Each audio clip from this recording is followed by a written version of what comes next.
เราทั้งหลายได้มีความตั้งใจที่จะมาปฏิบัติบูชาสิ่งที่เราเคารพนับถือคือพระรัตนตรัยเราเคารพบูชาด้วยการปฏิบัติ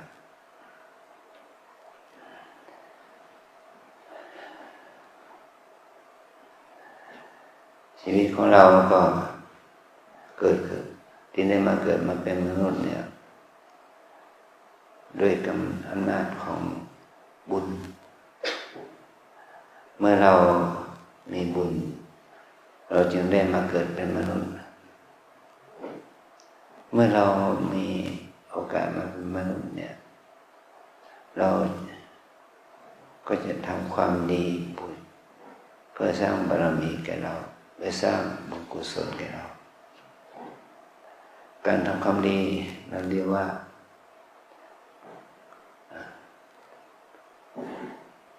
จิตเป็นกุศลจิตที่เป็นบุญเป็นกุศลมันก็จะเกิดขึ้นแต่ว่าธรรมชาติของจิตมีทั้งจิตที่เป็นกุศลอกุศลอย่างที่เราได้ยินพระท่านสวดในงานศพกุศลธรรมาธรรมที่เป็นกุศลอกุศลธรรมาธรรมที่เป็นอกุศลอภยากตธรรมาธรรมที่ไม่ใช่ทั้งบุญทั้งกุศลไม่ใช่ทั้งบุญกุศลและอกุศล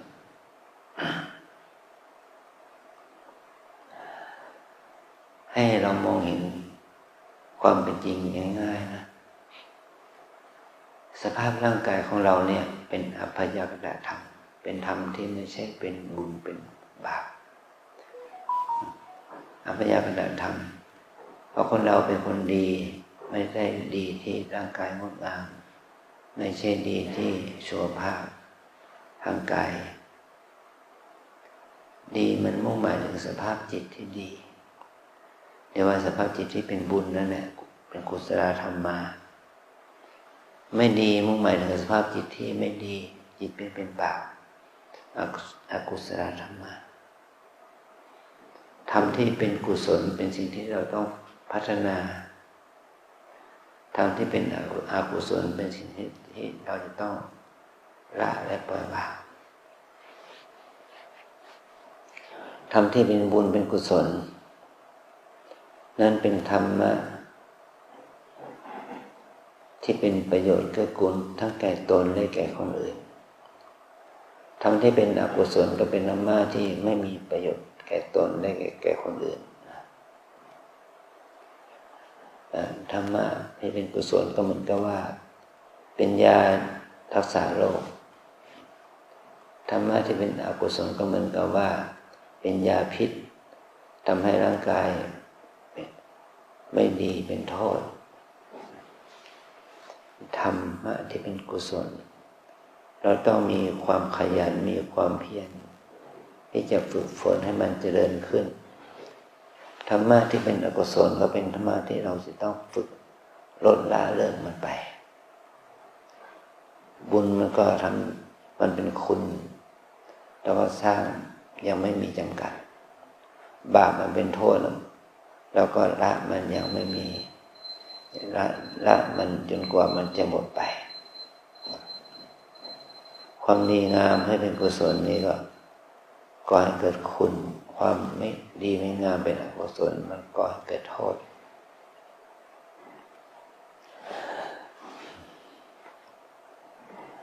แต่ว่าเราทั้งหลายเราจะทำให้บุญเกิดขึ้นได้กี่มากน้อยนั่นแหละเป็นเครื่องบ่งบอกถึงความศรัทธาของเราเมื่อบุญกุศลเกิดขึ้นมากมันก็เป็นคุณแก่เราบาปอกุศลเกิดขึ้นมากมันก็เป็นโทษกับเราความดีเกิดขึ้นมากก็มีคุณมีประโยชน์แก่เรา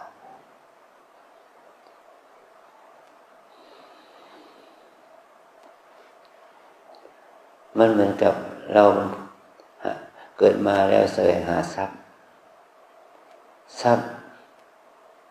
จะมีเป็นร้อยเป็นพันเป็นแสนเป็นล้านร้อยล้านพันล้านหมื่นล้านแสนล้านจนถึงล้านล้านคนที่มีทรัพย์มันก็มีประโยชน์กับคนคือประโยชน์แก่ตนได้เป็นประโยชน์แก่ครอบครัวสังคมประเทศชาติบ้านเมืองต่อมวลมนุษยชาติทั้งโลก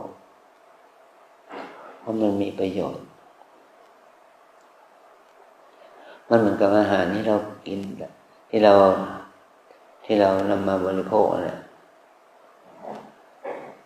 มาเศรษฐีก็กินข้าวเศรษฐีก็กินข้าวคนยากคนจนก็ต้องกินข้าวความดีงามก็เหมือนกันมันเกิดขึ้นที่ไหนเวลาใดมันก็เป็นคุณเป็นประโยชน์แก่คนคนนั้นเราต้องใส่ใจการทำความดีนี้ขึ้นไปทำไมเราต้องมาปฏิบัติธรรมเพราะว่าธรรมะที่เป็นธรรมะที่เป็นกุศลเนี่ยมันมีประโยชน์มันมีคุณมันมีประโยชน์มันมีคุณธรรมะที่เป็นอกุศลมันมีโทษมันเป็นบาปเพราะฉะนั้นเราจะรู้สึกว่าเหนื่อยหน่ายเมื่อยล้าแต่เราจะต้องมีความเบาบางใส่ใจเอาใจใส่ทำประโยชน์ต่อไปสภาพจิตของคนเราก็ถูกกิเลสอกุศลมาบั่นทอนเกิดความเกลียดค้านฟุ้งซ่านรำคาญโกรธเกลียดชังมันจะทำให้สภาพจิตนี่ไม่เป็นที่มันไม่เป็นบุญมันก็มาบั่นทอนสภาพจิตที่เป็นบุญนะนั่นแหละความดีนั้นจึงต้องทำเพราะเราต้องทำความดีมันที่เราพูดกันเรื่องบารมีต้องทำให้มันสมบูรณ์ความดีที่เป็นบารมีเนี่ยมี10 อย่างเราทำครบ10 อย่างหรือยังความที่1ก็คืออะไรทานบารมีเนาะทานบารมีเราก็ทำทานน้อยเราไม่มีสินทรัพย์มากเราไม่มีเงินทองมากโอกาสที่ช่วยเหลือบุคคลอื่นมีพ่อแม่พี่น้องญาติมิตรประชาชนคนที่เรารู้จักคุ้นเคยอะไรนี่คนยากคนจนมันมีเยอะแต่ทรัพย์สินสมบัติของเราไม่พอทานวัตถุทานเนี่ยมันต้องเอาใจใส่ทำความดีในส่วนของทานและกุศล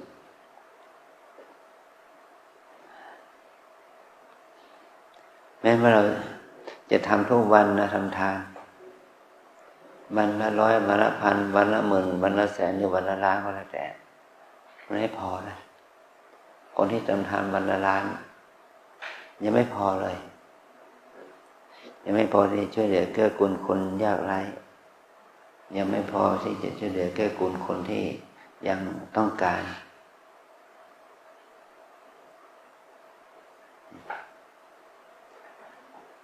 มันก็เราเปรียบเทียบว่าเหมือนกับว่า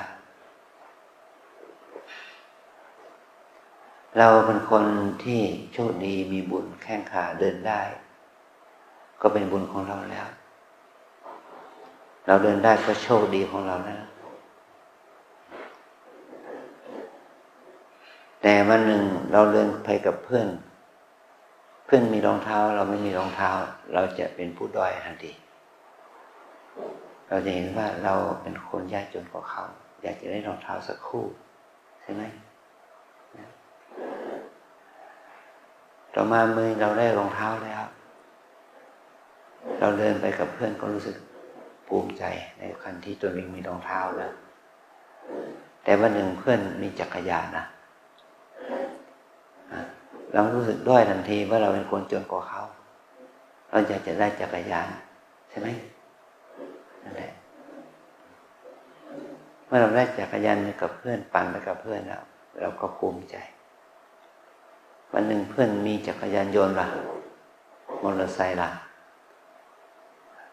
เราก็รู้สึกด้อยทันทีนะเราไม่มีบุญขอให้ได้จักรยานยนต์สักคันเถอะ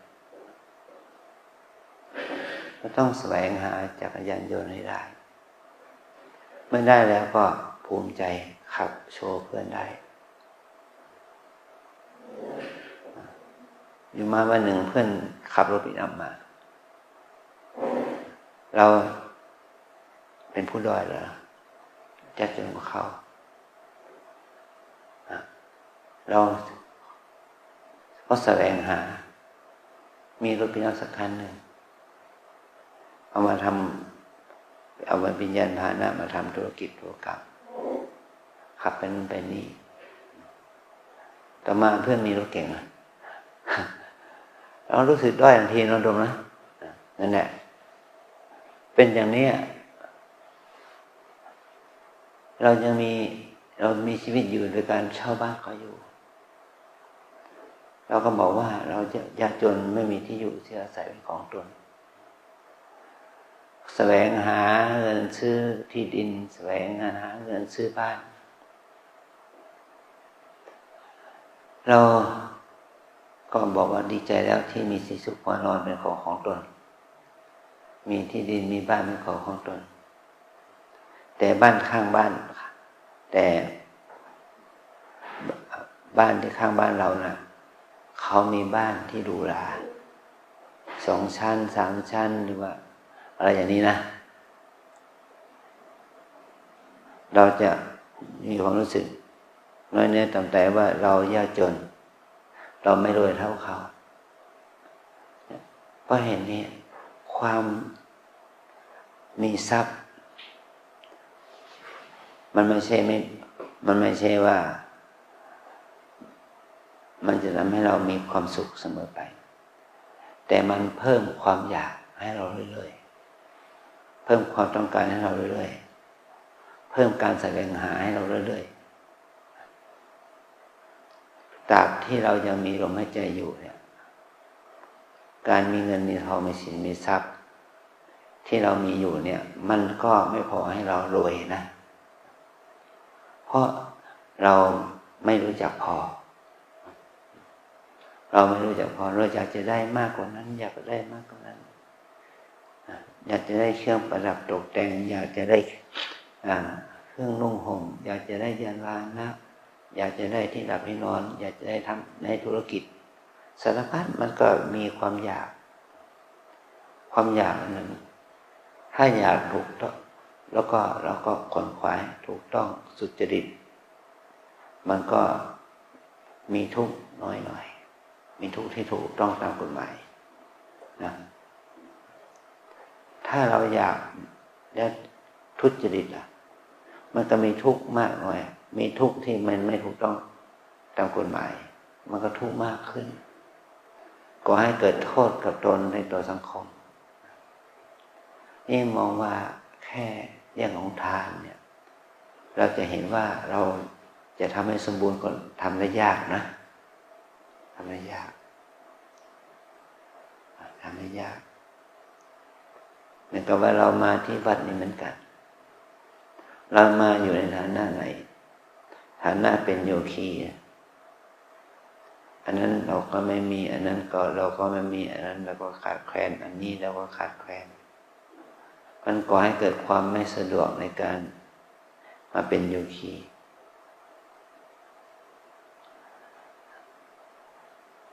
ก็เป็นเหตุให้เรามีความทุกข์เพราะความอยากแต่เรามาปฏิบัตินี่เรามาฝึกเพื่อปล่อยวาง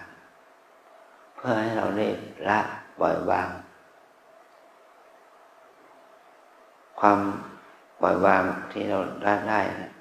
มันจะทำให้เราสุขขึ้นทำให้เราสบายขึ้นแต่ถ้าเราไม่ปล่อยวางมันก็ทุกข์นะ อยากได้นั้นอยากได้นี้อยากมีนั้นอยากมีนี้อยากเป็นนั้นอยากเป็นนี้ไปเรื่อยเรามาอยู่วัดเนี่ยต้องระวังตัวเองนะมาที่วัดจะต้องให้เราทั้งหลายได้ประพฤติปฏิบัติตามกฎเกณฑ์ของโยคีระดับแรกท่านก็เอาบัตรเหน็บอกให้เราละงดพูดมันกฎเกณฑ์อันนี้หนึ่งนะมันก็ยากสำหรับเราเคยพูดแบบเราเป็นพูดเก่งนะถ้าเราพูดเก่งไม่ได้พูดแล้วก็อึดอัดอันดับที่หนึ่งนะอึดอัดคนบางคนก็เป็นคนที่ไม่มีมารยาทของนักปฏิบัติที่ดีก็อยากคุยกับคนนั้นอยากคุยกับคนนี้อันนี้จะเป็นเหตุให้เกิดการผิดระเบียบกฎเกณฑ์ของความเป็นโยคีที่ดีนี่เราจะต้องมีศีลมีข้อวัดปฏิบัติให้กายวาจาใจเราทำพูดคิดในทางที่ดีขึ้นมันจึงจะเป็นโยคีที่ดีนะเราจะต้อง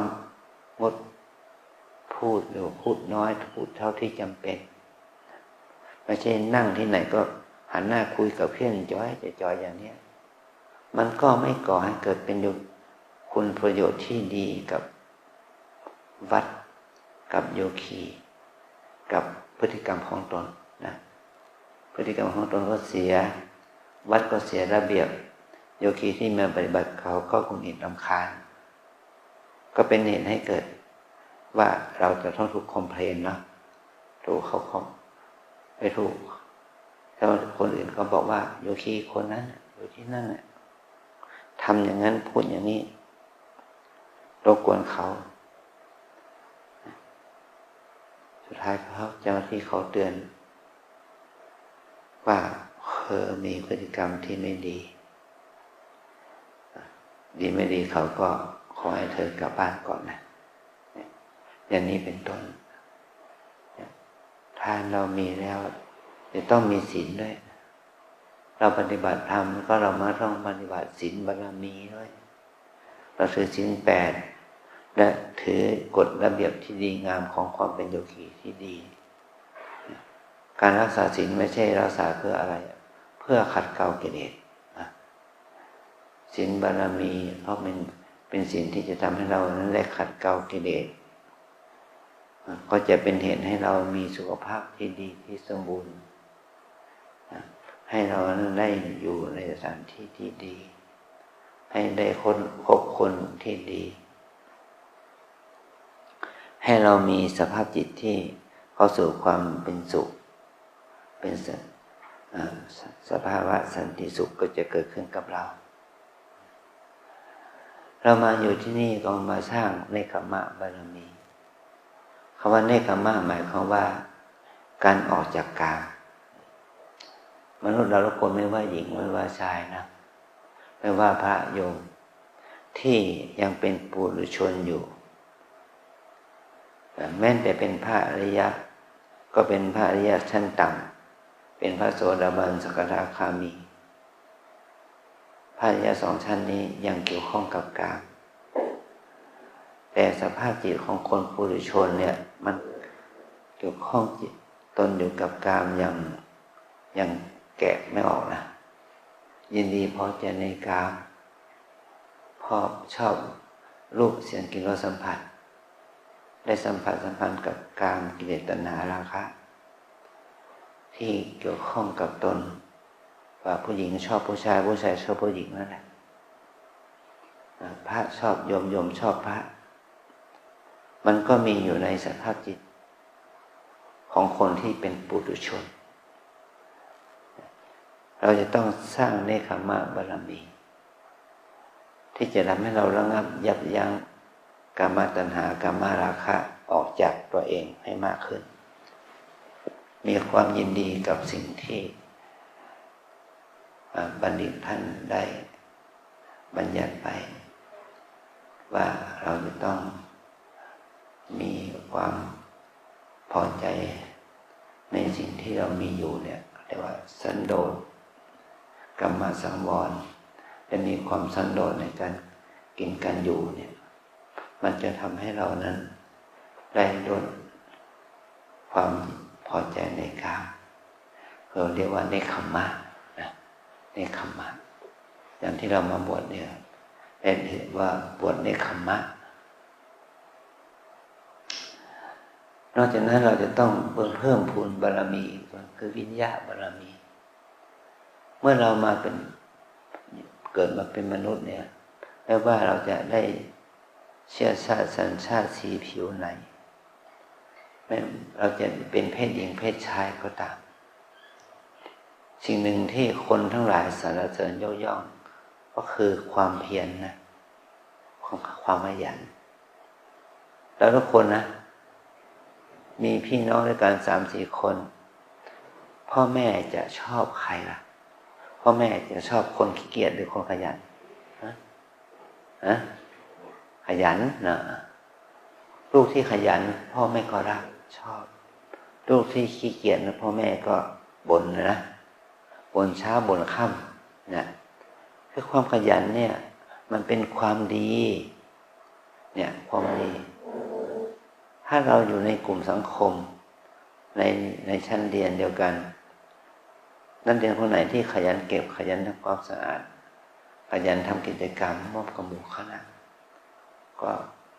ได้รางวัลดีเด่นไปได้รางวัลขยันทำกิจกรรมนั่นเองเมื่อเราอยู่ในห้องเรียนที่คุณครูจัดเวรทำความสะอาดเพื่อนที่ขี้เกียจมันก็เอารัดเอาเปรียบเพื่อนที่ขยันความขยันนั้นเป็นสิ่งที่ดีงามแต่หลายคนไม่ชอบมันเหมือนกับเรามาอยู่สถานที่ที่เป็นสาธารณะคนขยันกับคนขี้เกียจบางคนยังในอานิสงส์ต่างกันอย่างวิริยะแม้เรามาปฏิบัติเหมือนกันเมื่อเรามาปฏิบัติเนี่ยเราปฏิบัติด้วยความรู้สึกขยันเอาใจใส่ดูแลตนเองสถานที่ภาวนาเดินจงกรมนั่งสมาธิขยันที่จะตื่นเช้าหลับดึกแต่คนเครียดนึกว่าขยันหลับเช้าตื่นสายมันก่อให้เกิดประโยชน์หรือเปล่ามันไม่ก่อให้เกิดประโยชน์อันนี้ความขยันความเพียรเนี่ยจะทำให้เรานั้นได้พัฒนาคุณภาพชีวิตของเราให้ดีขึ้นเรียกว่าได้วิริยะบารมีนะอันต่อไปคือปัญญาความรู้แจ้งความรู้รอบเนี่ยคนโง่คนไม่ฉลาดมันจะอยู่ในฐานะเป็นคนป่าคนดงหรือเป็นชนเผ่าเป็นคนอะไรก็ตามแต่เป็นชาติพันธุ์กลุ่มเล็กกลุ่มใหญ่อะไรก็ตามแต่คนในบ้านในเมืองคนนอกบ้านนอกเมืองก็ตามแต่คนที่มีความรู้มีปัญญาเฉลียวฉลาดมันก็มีคุณมากประโยชน์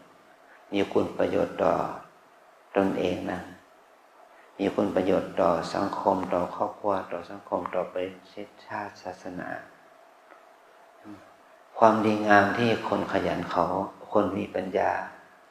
คนขยันคนมีปัญญานั้นได้ทำไว้นั้นมีประโยชน์แก่มวลมนุษยชาตินับพันปีเนาะนับพันปีนับเป็นพันปีมาแล้วแม้แต่การก่อสร้างวิศวกรการก่อสร้างที่เขาสร้างเนี่ยเราก็บอกคนโบราณเขาสร้างได้ยังไงเพราะของงานก่อสร้างเป็นว่าวิทยาการทางวิทยาการทางวิศวกรรมการก่อสร้างเขาสร้างได้ยังไงอันนี้เนี่ยเป็นเครื่องบ่งบอกถึงว่าความมีปัญญาความมีความรู้แต่พระสัมมาสัมพุทธเจ้าพระองค์ไม่ได้สร้างสัตสถานที่ใหญ่โตอะไรพระองค์แค่อาศัยใต้ต้นไม้อยู่อาศัย ระสงฆ์ที่มาบวชก็ต้องอยู่ใต้ต้นไม้แต่ตอนหลังนี่ชาวบ้านเขาเห็นว่ามันทุกข์เกินไปมันแดดออกฝนตกอะไรร้อนอะไรอย่างนี้ก็ทุกข์เกินไปชาวบ้านเขาเลยสร้างวัดให้สร้างวิหารสร้างศาลาสร้างโรงทานสร้างหอฉันสร้างห้องน้ำห้องท่าให้เป็นสัดส่วนนะอันนี้เป็นความดีงามขึ้นมามีพื้นที่ขึ้นมาเป็นที่เราเรียกว่าวัดหรืออารามหรืออาวาสก็จึงมีวัดบาอารามนั่นแหละก็มีงานศิลปะงานสถาปัตยกรรมขึ้นมามันก็เห็นคุณค่าของการที่เรามีปัญญาเอาความรู้นั้นมาพัฒนาวัตถุแต่เราทั้งหลายขอให้รู้ว่าจุดประสงค์ของพระพุทธเจ้าพระองค์ตรัสถึงว่าเราต้องสร้างความรู้สร้างปัญญาพัฒนาตัวเองนะพัฒนาตัวเองให้พ้นทุกข์นะถ้าเราไม่พัฒนาปัญญาของตัวเองเพื่อให้เราพ้นทุกข์แล้วแม้ว่าเราจะเป็นเศรษฐีอภิมหาเศรษฐีมันก็ไม่มีประโยชน์นะเราจะเป็นจอมจักรพรรดิเป็นพระเจ้าแผ่นดินที่เป็นมหาราชอะไรอย่างนี้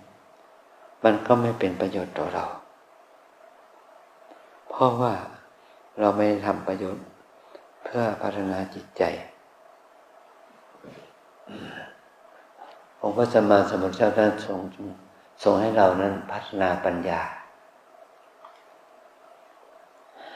เมื่อเรามีปัญญาที่ได้รับพัฒนาขึ้นด้วยกำลังของความเพียรสติสมาธิเมื่อเรามีสติมีสมาธิมีความเพียรที่ดีมีความศรัทธาต่อวิธีการปฏิบัติที่ดีมันก็เป็นเหตุให้เรานั้นพ้นจากทุกข์ได้พ้นจากกิเลสอกุศลได้แต่ว่าเป็นตัวปัญญาตัวศรัทธาวิริยะสติสมาธินั้นมันไม่ใช่เกิดขึ้นด้วยการ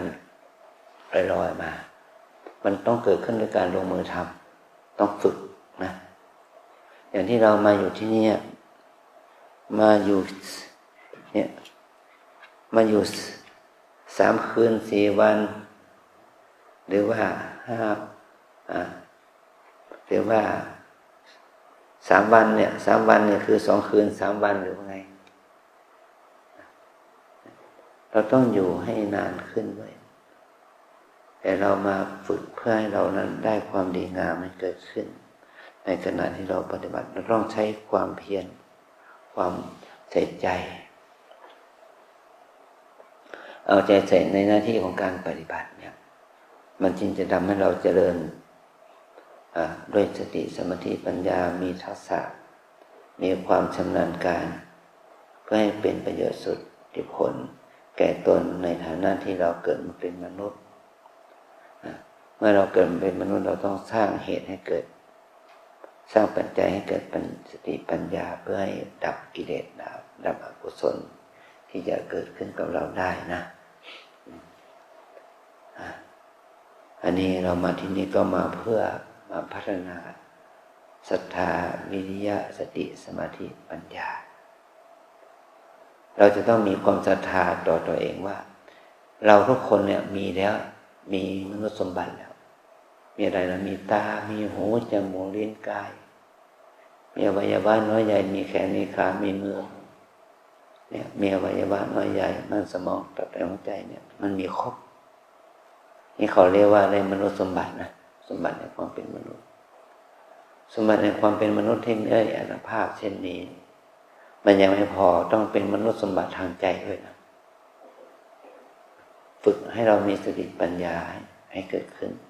ฝึกให้เรามีความเพียรความอดทนเกิดขึ้นฝึกให้เรามีสติสมาธิเกิดขึ้นอันนี้คือว่าเราจะได้ฐานะนี้ก็เมื่อเราได้ปฏิบัติตามกฎเกณฑ์หลักคำสอนที่พระพุทธเจ้าได้ทรงแนะนำนะเราต้องใส่ใจเอาใจใส่นะ วิธีฝึกเพื่อให้เกิดสติสมาธิปัญญานี้เราเรียกว่าเป็นการเจริญกรรมฐานเจริญภาวนาเมื่อเราเจริญกรรมฐานเจริญภาวนาเนี่ยก็จะทำให้เราเกิดความเพียรเกิดสติสมาธิปัญญาขึ้นมาได้ขอให้เรารู้ว่านี่คือการทำบุญแก่ตนเองนะเราจะได้ทำบุญแก่ตนเองการทำบุญแก่ตนเองทำบุญเพื่อให้ตนเองมีสติสมาธิปัญญาเนี่ยก็ได้อาศัยการที่เราจะต้องอยู่กับปฏิบัติใส่ใจเอาใจใส่ตัวเองนะทุกคนได้กล่าวตามอาจารย์นะรับพระกรรมฐานวิปัสสนากรรมฐานตามแนวสติปัฏฐานมีสี่อย่างหนึ่งกายสองเวทนาสามจิตสี่ธรรมวิปัสสนากรรมฐานตามแนวสติปัฏฐานมีสี่อย่างหนึ่งกายสองเวทนาสามจิตสี่ธรรมกายเวทนาจิตธรรมกายเวทนาจิตธรรมอันนี้ให้เรารู้จักกรรมฐานสี่เกิดสติที่ตั้งการเจริญสติมีสี่อย่างนี้นะที่ตั้งการเจริญสติคือกายนะให้เรารู้อยู่เนืองๆซึ่งกายที่เราได้รับการสาธิตเป็นต้นแล้วเนาะกราบเป็นไหมอัญชลีบรรดาอภิวาทนี่เป็นการกราบเพื่อน้อมนึกถึงพระรัตนตรัยเรามาไม่ชี้ก็สาธิตวิธีการกราบสติปัฏฐานกราบนี้เป็นการกราบเพื่อฝึกให้เรามีความเพียรมีสติมีสมาธิขึ้นมาในขณะนั้นปิกนอ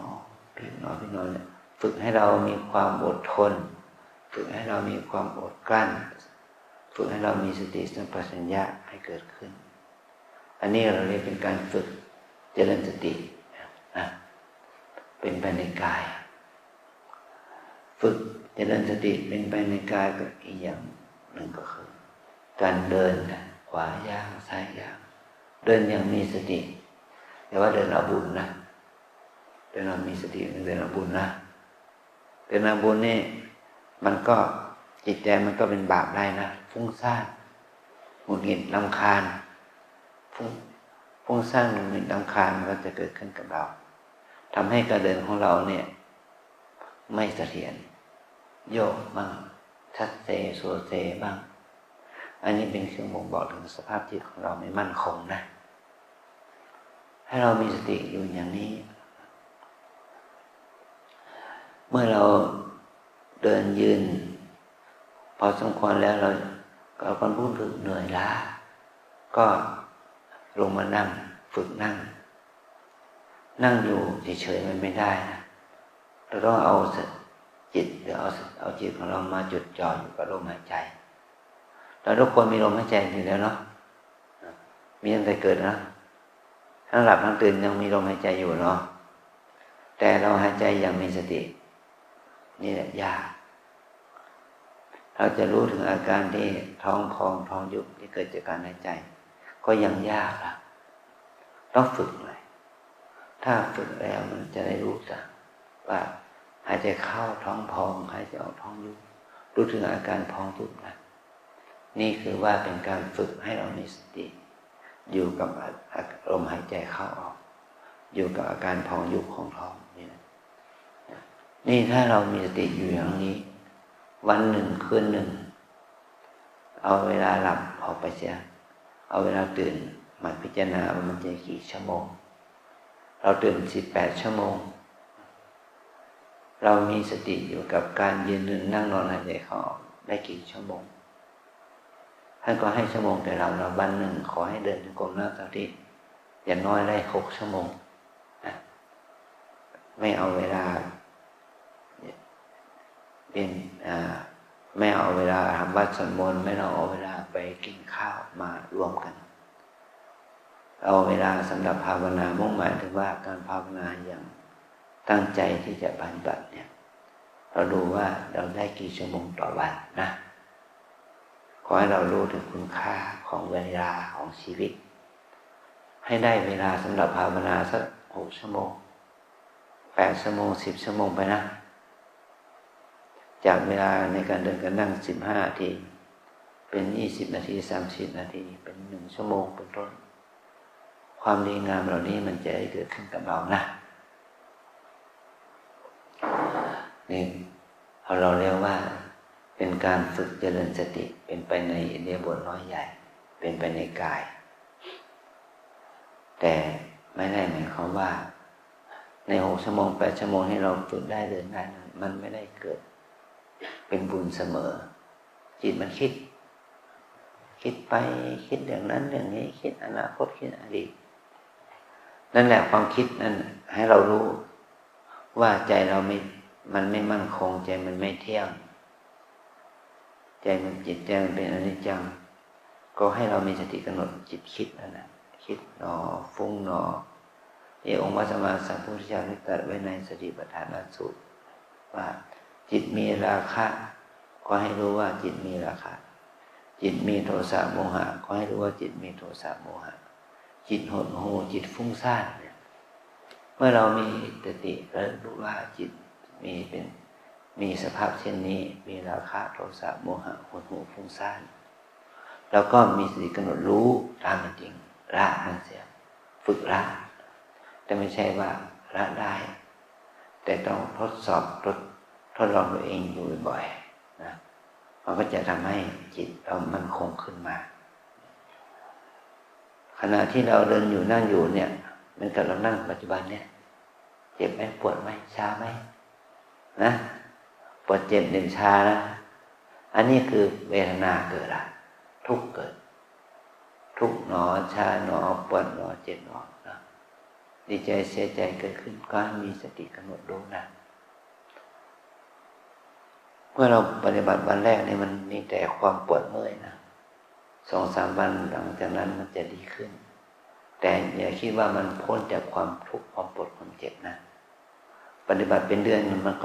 ก็ยังไม่หายปวดหายเจ็บเป็นธรรมดาแม้ว่าเราจะปฏิบัติเป็นปีเป็น10 ปี20 ปีมันก็มีความปวดเจ็บเหน็บชาเมื่อยขบทุกข์สุขนะเกิดขึ้นกับเราได้นะให้เรามีสติกำหนดรู้แล้วก็มีความเปลี่ยนพยายามที่จะประคองจิตที่จะทำให้เรามีความเพียรความอดทนเกิดขึ้นอันที่4ตาหูจมูกลิ้นกายใจนี่แหละมันมีอยู่กับเราเนาะมันมีอยู่กับเราแล้วมันก็มีสีเสียง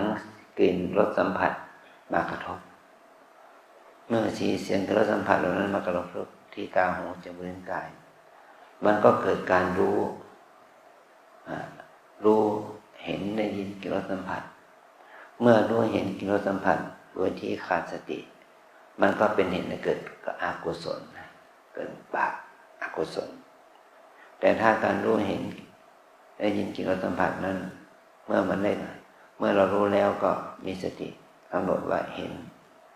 หนอได้ยินหนอกลิ่นหนอรสหนอสัมผัสหนอ